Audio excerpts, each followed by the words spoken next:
মমতা বন্দ্যোপাধ্যায় জানেন যে উনি জনতার রায়ে পরাজিত হয়েছেন, জনতার রায়ে হেরেছেন। হারকে গণতন্ত্রে মেনে নিতে হয়। 24-এ আমরা 12টা সিট পেয়েছিলাম, আমি রাজ্য সভাপতি ছিলাম।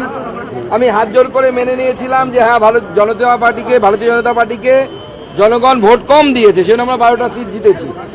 আর ওরা বেশি ভোট পেয়েছে, তাই বেশি সিট জিতেছে। জনতার রায় আমরা মাথা পেতে নিচ্ছি।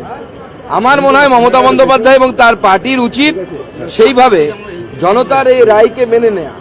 নচেত এই যে ইভিএম ইসি হ্যান ত্যান বলা মানে আপনি বাংলার মানুষকে আরো একবার অপমান করছেন। আর বাংলার মানুষকে যত অপমান করবেন, যত বাংলার সংস্কৃতিকে অপমান করবেন, বাংলার মানুষ ততবার আপনার বিরুদ্ধে ভোট দেবে। 77 থেকে 207 কোন স্ট্র্যাটেজিতে হলো? দেখুন, হিন্দিতে একটা কথা আছে, মোদি হ্যাঁ তো মুমকিন হ্যাঁ। তো মোদিজি থাকলে সব সম্ভব। মাননীয় মোদিজির উন্নয়নের মডেল, ভারতীয় জনতা পার্টির মাননীয় গৃহমন্ত্রীর দ্বারা তৈরি করা যে স্ট্র্যাটেজিকে বড় একটা টিম রাজ্য এবং কেন্দ্রীয় নেতৃত্বে তারা মাটিতে নামিয়েছে, তাদের সকলকে আমি আমার তরফ থেকে ধন্যবাদ জানাই। মাননীয় সুনীল বনসাল থেকে শুরু করে, মাননীয় ভূপেন্দ্র যাদবজি থেকে শুরু করে, মঙ্গল পাণ্ডে, অমিত মালব্য, আমাদের বিপ্লব দা, এবং তারপরে আমাদের সমস্ত রাজ্য নেতৃত্ব, আমাদের রাজ্য সভাপতি, বিরোধী দলনেতা, প্রাক্তন রাজ্য সভাপতিগণ যারা অ্যাক্টিভলি কাজ করেছেন, দিলীপ দা, রাহুল দা, এবং তার মধ্যে আমিও আমার সামান্য কিছু কন্ট্রিবিউশন রেখেছি। সকল নেতৃত্বে এবং সব থেকে বড় গুরুত্বপূর্ণ ভূমিকা যারা পালন করেছে তাদের নাম হচ্ছে ভারতীয় জনতা পার্টির কর্মী এবং নেতৃত্ব কার্যকর্তা, যাদেরকে আমরা বলি। তারা যারা মাটিতে লড়াই করেছে, তৃণমূলের এত অত্যাচার সহন করার পরেও, 21 থেকে লাগাতার অত্যাচারের পরেও তারা যারা ময়দানে থেকেছে।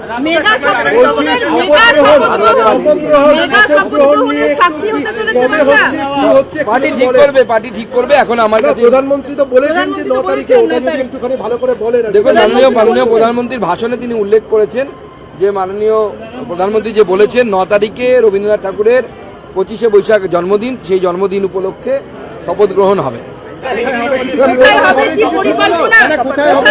পরিকল্পনা এখনো কমপ্লিট হয়নি, হোক আপনাদেরকে জানাবো সমস্ত। এই মুহূর্তে কোনো সিদ্ধান্ত হয়নি। আমাদের রাজ্য সভাপতি বা মুখ্যমন্ত্রী যিনি হবেন তিনি জানাবেন। देखिए अभी 9 तारीख का ही चल रहा है, अभी आने दीजिए, ठीक से पार्टी के पास इंस्ट्रक्शन आने दीजिए। मुझे इस समय जानकारी नहीं है, मैं जानकारी लेने के बाद ही आपको बता पाऊंगा।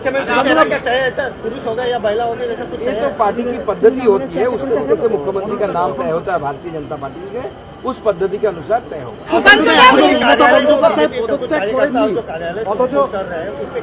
देखिए, उसमें हम स्पष्ट रूप से कहना चाहते हैं कि बीजेपी को बीजेपी बने रहना है, टीएमसी नहीं बनना है। टीएमसी को लोगों ने रिजेक्ट किया, इसलिए टीएमसी जैसा आचरण मत करिए। हम जानते हैं आपके ऊपर लगातार अत्याचार हुआ है, 2018 से अत्याचार हुआ है, लेकिन धड़े धरिए, पुलिस उस पर कार्रवाई करेगी। हम टीएमसी के शूज में अपने पैर नहीं घुसा सकते। रावण रावण रहेगा, हम राम वाले हैं, राम को रावण नहीं बना। धन्यवाद।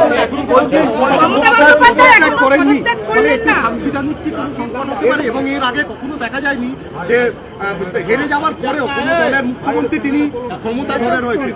বুদ্ধদেব ভট্টাচার্য কিন্তু নিয়ম অনুসারে বুদ্ধদেব ভট্টাচার্য 4:30টার সময়, 4টার সময় ঘোষণা হওয়ার পর 4:30টার সময়। দেখুন, বুদ্ধদেব ভট্টাচার্যের সাথে মমতা বন্দ্যোপাধ্যায়কে তুলনা করবেন না। বুদ্ধদেব ভট্টাচার্য আর যাই হোক এরকম পাওয়ার মঙ্গার ছিলেন। মমতা বন্দ্যোপাধ্যায় কেন করছেন না, কি বিষয় তিনিই বলতে পারবেন। বাকি রাজ্যপাল আছেন, অন্যান্য সাংবিধানিক সংস্থা আছে ভারতবর্ষের গণতন্ত্রে, তারা দেখবে। কোন সাংবিধানিক সংকটে কি পড়তে পারেন? দেখুন, এই বিষয়ে যারা বিশেষজ্ঞ আছেন বা আমার মতে রাজভবন এই বিষয়টি বলছেন। কিভাবে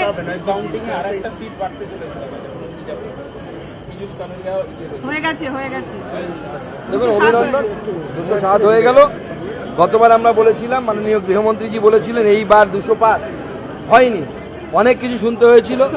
গত লোকসভা নির্বাচনে 240 হয়েছিলাম, তার জন্য আমাদের লোকসভাতে ছি কিট শুনতে পেয়েছিলাম।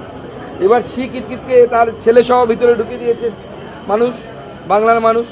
এবার বাবা আর ছেলে মেলে কিট খেলবে, কিভাবে খেলবে, খেলুক, কোথায় খেলবে খেলুক, কোনো অসুবিধা নেই। বাংলার জনগণ তাদেরকে ছি কিট খেলাচ্ছে। না, ডিজে বাজছে তো, 4 ধারে ডিজে বাজছে। পাল্টানো দরকার, চাই বিজেপি সরকার। ওরা তো বলেছিল যে গুজরাট বাংলায় চলে যাবে, আমি তো কালকে উল্টো চিত্র দেখলাম। দিল্লির বুকে বিজেপি পার্টি অফিসে এক খণ্ড বাংলা তৈরি হলো, ঝালমুড়ি পাওয়া যাচ্ছে, বিজেপি নেতারা ঝালমুড়ি খাচ্ছেন। প্রধানমন্ত্রী মুদি পাঞ্জাবিতে মাননীয় প্রধানমন্ত্রী বাঙালি বাবুর একদম পোশাকে ধুতি পাঞ্জাবি, গরদের ধুতি পাঞ্জাবি, পুরো বাংলায় গান, পাল্টানো দরকার, চাই বিজেপি সরকার। অভিষেক বন্দ্যোপাধ্যায় এখন রোজ শুনবেন ভারত কা বাচ্চা বাচ্চা জয় জয় শ্রী রাম বলেগা, এটাও শুনবেন, আর তার সাথে পাল্টানো দরকার, চাই বিজেপি সরকার, এটাও শুনবেন। পরে সবাইকে জানানো শুনুন, এই বিষয়ে কোনো প্ল্যানিং এখনো পর্যন্ত আমার কাছে জানা নেই।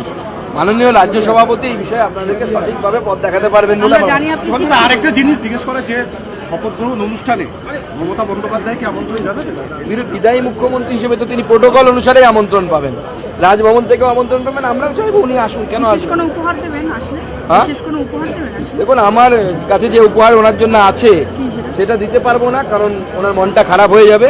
আমার কাছে ওই শামশেরগঞ্জের ভাঙা শিবলিঙ্গটা আছে, যেটা আমি নিয়ে এসেছিলাম শামশেরগঞ্জের দাঙ্গার সময়। সেই দাঙ্গা পীড়িত অঞ্চলে আমি যখন ঘুরেছিলাম 5 ঘন্টা প্রায়, সেখান থেকে মন্দির থেকে ভাঙা শিবলিঙ্গটা এখন আমার কাছে রাখা আছে। থাক, পরে কোনো সময় দেবো। বলছি একটা কথা অফ ক্যামেরা, একটা কথা off camera।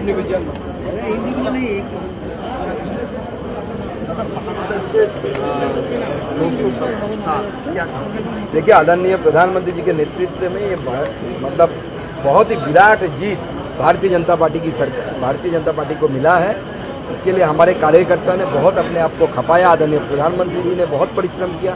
आदरणीय गृह मंत्री जी अमित शाह जी ने स्ट्रेटेजी बनाया, और पूरा जो टीम, भूपेंद्र यादव जी, सुनील बंसल जी से लेकर मंगल पांडे, अमित मालवीय, विप्लव देव, सब अपने आप को यहाँ पे झोंक दिए थे पर्दे के पीछे से रह के भारतीय जनता पार्टी की सरकार बनाने के लिए। और भारतीय जनता पार्टी के कार्यकर्ता जिस तरीके से लाठी खाने के बावजूद, घर तोड़ने के बावजूद, अपनी महिलाओं के साथ बदसलूकी, बलात्कार, मॉलेस्टेशन, सब कुछ के बावजूद डटे रहे, सबसे ज्यादा क्रेडिट इन लोगों को। बंगाल की जनता में 2-3 चीजों को लेकर काफी उत्साह है। एक, शपथ ग्रहण कहाँ होगा, तो पिछले सरकार परिवर्तन के बाद ब्रिगेड में हुआ था, भाजपा कहाँ करेगी? और दूसरी बात यह है कि नवान्न से सरकार चलेगी या उसका भी बदलाव? देखिए, पार्टी इस पर विचार करेगी। विचार करने के बाद हमारे मुख्यमंत्री जब बनेंगे, पहले तो शपथ ग्रहण में पार्टी तय करेगी, और मुख्यमंत्री जी जब बनेंगे, शपथ लेंगे, वो तय करेंगे कहाँ से सरकार चलेगी। और सारा शहर तो नील सारा से जुड़ा हुआ है, सारा शहर क्या सारा बंगाल जनता चेंज कर देगी, जनता चेंज कर देगी। हम किसी कलर के विरोधी भी नहीं है कि कोई कलर हमारे विरोधी है, ऐसा नहीं है। लेकिन मैं इतना ही कहूंगा कि जनता की जो मर्जी है वो कलर लगाए। कोई इंस्टीट्यूशन का कोई हेड है तो अपने हिसाब से कलर लगाए ना, क्यों एक कलर में हम आबद्ध होकर रहेंगे, क्यों ये रहेंगे। ममता बनर्जी को क्या कहेंगे? वो अब भी मानना नहीं चाहते, रिजाइन भी नहीं। ममता बनर्जी को इतना ही बोलूंगा कि दीदी, मैंने पहले ही बोला था कि आपको फेयरवेल देंगे, हम देंगे। हम बहुत परिश्रम कर चुके हैं, आपकी तबीयत भी उतनी अच्छी नहीं है, घुटने में दर्द है। हम चाहते हैं कि आप स्वस्थ रहे, 100 साल तक जिए, भाजपा की सरकार देखते रहे आप, और अभी आप विश्राम लीजिए। अभिषेक बनर्जी अब दुबई जाएंगे कि कहीं जाएंगे, वो तय करें, हमें क्या।